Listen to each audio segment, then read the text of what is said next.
ako Evička je sama u kamarátky, ktorú strážia, lebo rodičia idú na dovolenku. No tak Evička, no tak na dnes sme skončili a už ideme na dovolenku, takže poslúchaj ich, aby som sa za teba nemusela hanbiť, lebo ty si často taká neposlušná. Dúfam, že nebudeš mi tu robiť hanbu.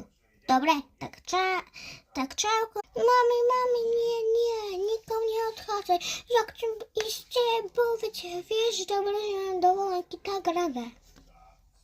Áno, tak prečo si v nejakom februári alebo v marci alebo neviem kedy hovorila, že dovolenky sú hrozné, že namiesto dovolenky chceš psa. No, tak ja som ti toho psa kúpila, len nepôjdeš na dovolenku a na druhý rok pôjdeš. Neboj sa. Ale ak budeš zase takáto, tak určite nepôjdeš. Že ti povedal, že nechceš ísť predsa, tak nejdeš. No to určite. A aký to bol dátum? Všetko mi presne povedz, dobre?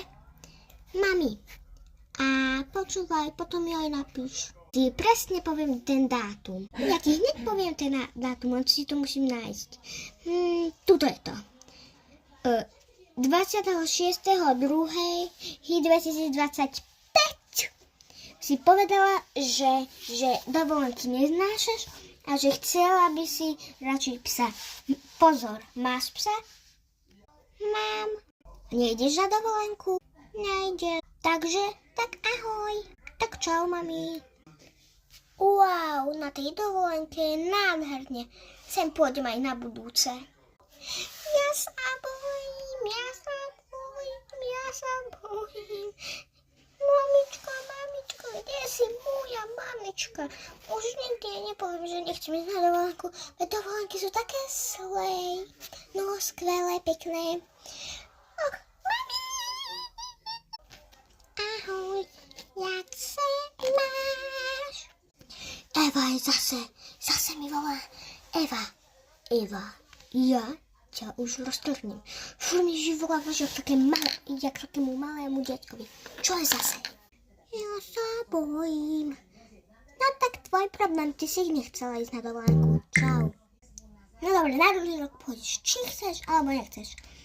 Tomu ver. Tak čau. A o chvíľu aj tak pre teba prídem. Vyrobila Vivien a bude dosť veľa ďalších častí. Tak čaute, kamoši.